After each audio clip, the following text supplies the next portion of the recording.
Shocking news for BC potentially this weekend as the Eagles could see a major flip in who's their quarterback commit for the class of 2026.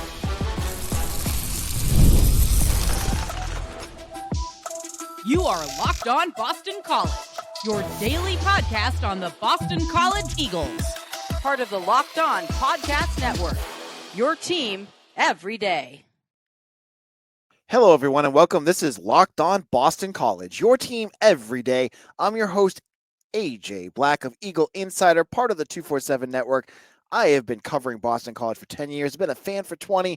You are at the right spot if you want Boston College news. Today's episode is brought to you by TurboTax. Ready for stress-free taxes and the most money back guaranteed? Head over to turbotax.com today and get matched with your expert. On today's show, we're going to look at the scrimmage. Two big performances, one on the offensive side, one on the defensive side. I'll get into what those look like.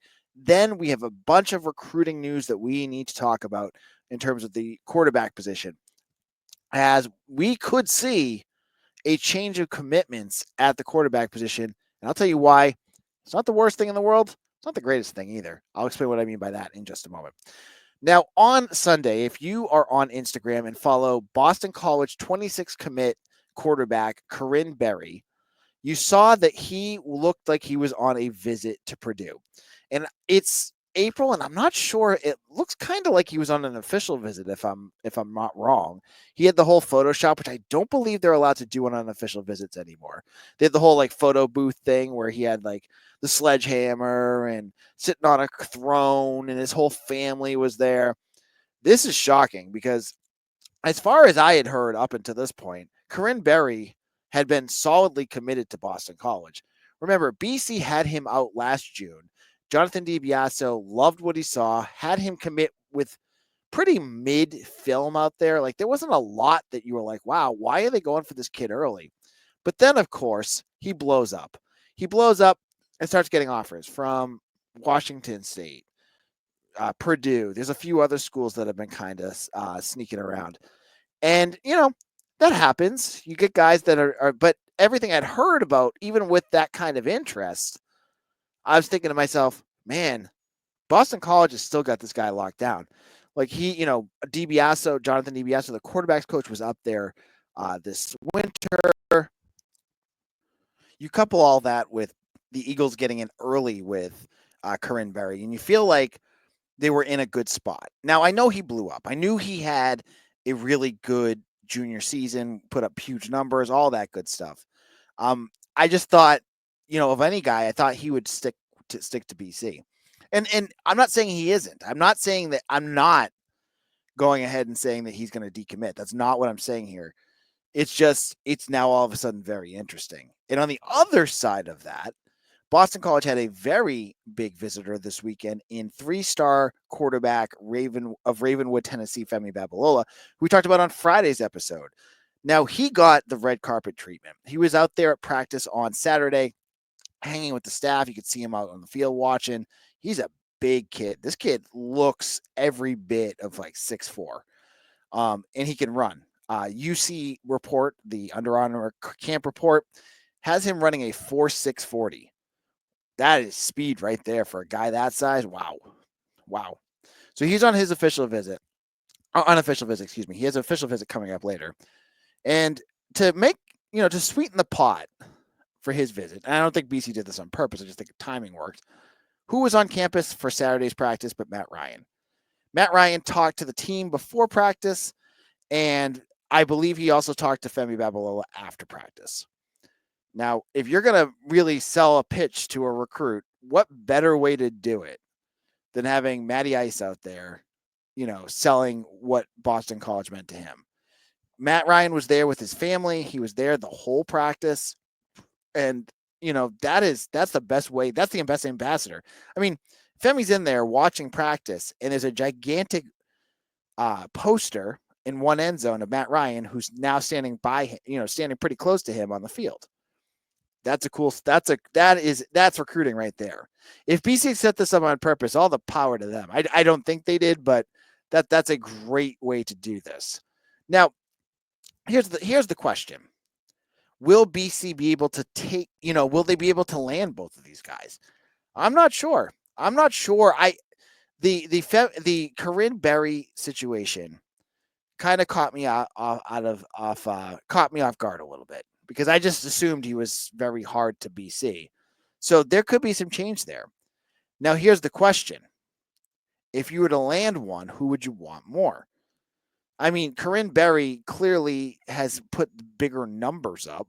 Like his high school career, his junior year, I've said it on this podcast, it was very impressive.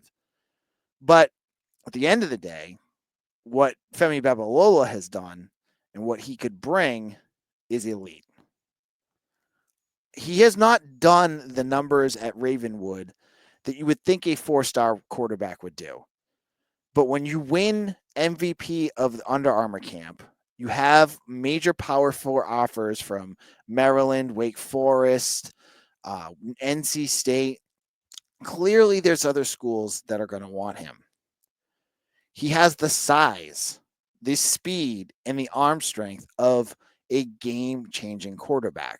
So if you were going to ask me, on the spot, AJ, who would you pick? 6 months ago, it would have been easy. It would have been Corinne Berry. But that's the thing with high school recruits, right? They develop, they grow. That's part of what this whole process is. And to me, what Femi Babalola has become is what I would love to see at Boston College more than any of the guys that they've brought in so far. He is the prototype of a game-changing quarterback. He is the quarterback that will be your highest rated recruit by the end of the cycle. He will be a quarterback that is going to get major attention. So, people have asked me, how would Corinne Berry feel if Femi Babalola also committed? And everything I felt like I've heard was that he'd be fine with that. But I'm not in his brain. He's a high school kid. His family probably has thoughts on it. I don't know. So, I know the staff was hoping that if they're going to get two, it'd be those two, but they're not going for two other than those two. Like if they just end up with Babalola, that'll be it. Now the question remains, can they land Femi Babalola? And he was on campus this weekend. We have not seen any signals, or I haven't heard anything about him committing. So not sure that's going to happen. Is this a lost chance too? Like, is Femi Babalola going to leave? He's going to get some offer from, Michigan or something, and then we're never going to see him again. It could happen. So the next 24 hours after a visit like this are huge. The staff will probably check in on him, see if they can get him to commit. If they can get him to commit, that would be enormous. And if that means losing Corinne Berry, not the most ideal situation because you want Berry too. Berry is a good player. There's no way to sugarcoat that if they lose him, that doesn't hurt. But if you're going to get one quarterback, I got to go with Femi Babalola right now. Like, I think this guy, especially after this year, is a quarterback that is going to change your program. He's a quarterback that is a big, big time quarterback.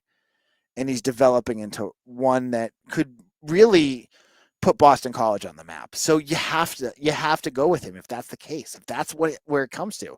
But we don't know that yet. We don't know. And this is where the situation lies right now. You still have Corinne Berry. Babalola has not committed on Sunday night at the time of this recording. We'll have to wait to see where this all progresses. But, you can make flash judgments of everything. Recruiting, there's still 8 months until National Signing Day. There's still a ton of time before we figure out what the heck is going on and how everything lands. Remember, Shaker Reisig was not on anyone's radar until June last year. Things can change. That's what the fun of recruiting is. And that's why you need a daily Boston College podcast like Locked On BC for all you everydayers out there. You know that we're talking about this. And I want to shout out all the Gridiron Club. That's the Football Boosters Club for I saw them, a ton of them at practice on Saturday. They all, many of them are big everydayers of this podcast. I got the hat on for you guys today. I'll be wearing it every now and then. And I want to shout out all the guys over there at the Gridiron Club. Thank you for supporting me, and thank you for all the work you do for Boston College. Well, in our second segment, let's talk about that practice. I have a couple takeaways that I want to share with you. Two good things that happened from practice. And I'll get into what those were, and we'll get into that in just a moment.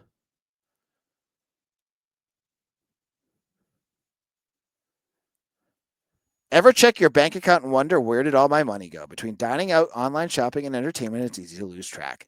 That's where Monarch Money comes in. Your personal CFO gives you full visibility and control over your finances.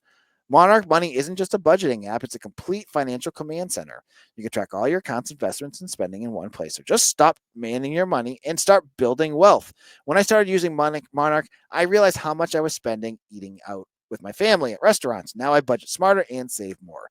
Managing money with your partner is smoother than ever. You can track shared and personal accounts, set goals, and stay on the same page without the stress. Take control of your finances with Monarch Money. Use code LockedOnCollege at monarchmoney.com for 50% off your first year. That's monarchmoney.com.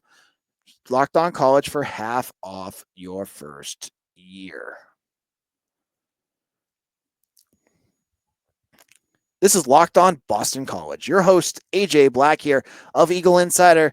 I've been the host of this podcast for almost 5 years. 5 years of doing a daily Boston College podcast.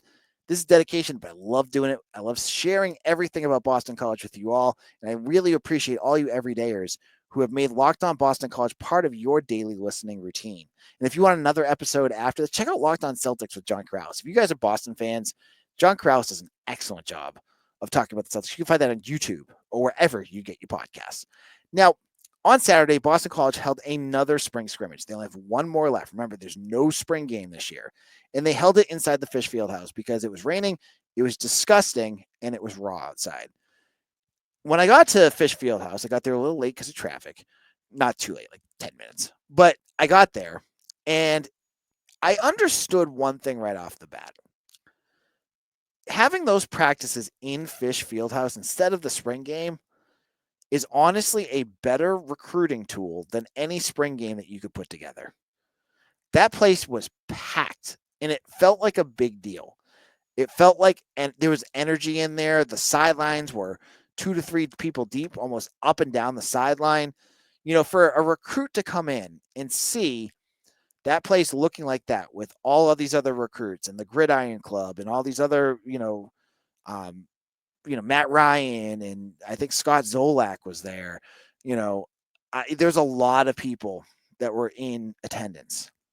It felt like special. It felt special, and that's a good thing. So that crew of people out there, many of you may have been there, and you saw it. Got to watch a scrimmage after some light work. Drills and positional work that saw two big things to me. And I want to kind of talk about what they have been. And I want to start with the defensive side of the ball. Now, the defense, they had some good plays. Favor Bate, the transfer defensive lineman for Merrimack, I want to throw his name out there right now. If you are not aware of Favor Bate, he's an edge rusher. I think he's a sophomore or junior that came over from Merrimack. Kind of an afterthought when you were thinking about who the edge rushers could be. He makes a lot of plays. I'm not ready to say he's going to be a starter this year or what role he'll play, but Favor Bate really opened my eyes. Like, I was watching him going, they got something here. And if they continue to develop this kid, he could be really explosive. That's what I saw out of him. But that wasn't one of my takeaways. That was just, wanted to make sure I shouted him out because that's not a name you hear much about here on Locked On BC's Favor Bate. I want to talk about the defense, the secondary specifically. Now, they're playing without Amari Jackson, who's out until the end of camp. He'll be back for the summer, according to Bill O'Brien. Now, he's their star in the defensive secondary. And you wouldn't know that they were playing without their star if you watched them play. That secondary looks very good. You have guys out there like Carter Davis, like Max Tucker, and KP Price, and even guys like Sayer Torrance, who maybe you may not even be aware of, Cam Martinez. They're out there making plays constantly. And they're not making interceptions every play, but what I notice, what really stuck out to me, is the level of coverage that they're able to consistently keep. They are like glue on wide receivers, and that's a good sign. Like, there's very few busted coverages. There's very few issues. They have referees at these scrimmages. You don't see many pass interferences. They have great technique, and that's a credit to Ray Brown and new defensive backs coordinator Corey Robinson, who have done an excellent job. And Tim Lewis, too. Tim Lewis should get some credit for this. Has done an excellent job of just developing these guys. They look really good out there. You're watching them out there, watching them, and Dylan Lonergan and Grayson James, they're out there battling. When they get the ball out, it's, that whoever's in that secondary is right on guys. They're right on everybody. And that goes up and down. The development and the growth in some of these kids, whether it's, the Max Tuckers of the world or KP Prices, the ones that you all know about, all the way down to like redshirt freshman Charlie Camella, who I believe has 5 interceptions and just practices this spring alone. Like, kid you never would talk about. Like, Charlie Camella was a track star. His dad played at BC, or our uncle played at BC, excuse me. And, just you're not a name you would think would pop out. And he's got like 5 interceptions this spring, completely out of the blue. You have freshmen like TJ Green and Ashton Cunningham out there who look like they're starting to develop. The depth at the secondary is solid. I don't want to say it's impressive yet. But the piece that I keep going back to is this is what they're doing with their premier cornerback out. Amari Jackson is their best cornerback, I believe. Maybe some of these other guys have passed him by this point. But the fact that he hasn't played yet in the secondary is still holding their own, still making plays, still making pass interceptions, pass breakups, all that good stuff. And they're doing it without Amari Jackson. That tells you something right there, because they're going to get him back and they're going to look even better. Now, are they perfect? No. But are they the best unit on their defense? Yeah. That secondary is by far the best unit BC has. The linebackers, I'm still worried about. When you have Billy Van Pelt and Timmy Hayes and a converted running back playing linebacker, you have the right to be a little concerned. But they're going to get guys back there, hopefully, too. We don't know what the health status of those guys are, but hopefully they will be back. The defensive line, better than expected. I'm not going to get into a deep dive on how the defensive line has looked. That's for another episode. But they are definitely better than I expected. So I look at all that. I look at the secondary, and I see a group that should be very good. Their pass defense last year, I think they were in the hundreds in terms of passing yards allowed. Now, they were in the top 10 in interceptions. If they can continue to ball hawk, that's going to be great. I was a big fan of all the turnovers they're making. That makes, your offense, makes it easy for your offense. But this year, you're now on like year 3 for Max Tucker, year 3 for KP Price, year 2 for Carter Davis. You're in year 4 for Amari Jackson. Like, you have a veteran group of talented guys to mix in with Ashton McShane, to mix in with Cameron Martinez, who's also a grad student. Like, you have good guys out there, and they're showing it. They're showing it. Now, my only concern, and I want to shout out Eagle Insider message board of Bunratty, who always brings this up, is this good secondary work, or is this an issue with the wide receivers? Because last year, the wide receivers struggled at times to get open. Will this be an issue again this year? That's hard to tell from just scrimmage work. It really is. So I'm not sure yet. It could be. Bunratty, you might have a point. We'll have to wait and see what happens there. Now, in our final segment, I'm going to go to the offensive side of the ball. We're going to talk about the run game. Not just the running backs, but the entire run unit, and why I think they're in good shape themselves. I'll get into all of that in just a moment.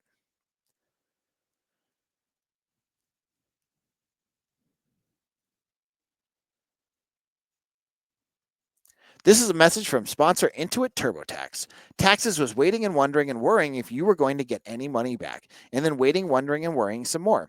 Now, Taxes is matching with a TurboTax expert who can do your taxes as soon as today.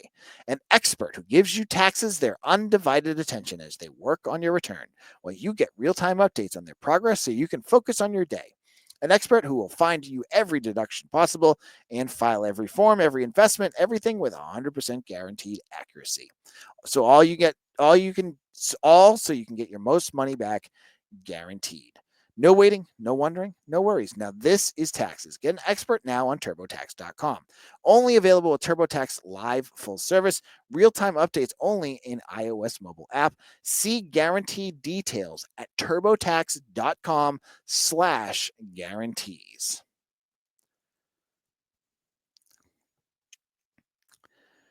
This is Locked On Boston College. I am your host, AJ Black of Eagle Insider, part of the 247 Network, and your host here. We are a daily Boston College podcast, and if you're done with this episode, shout out to Locked On College Football with Spencer McLaughlin.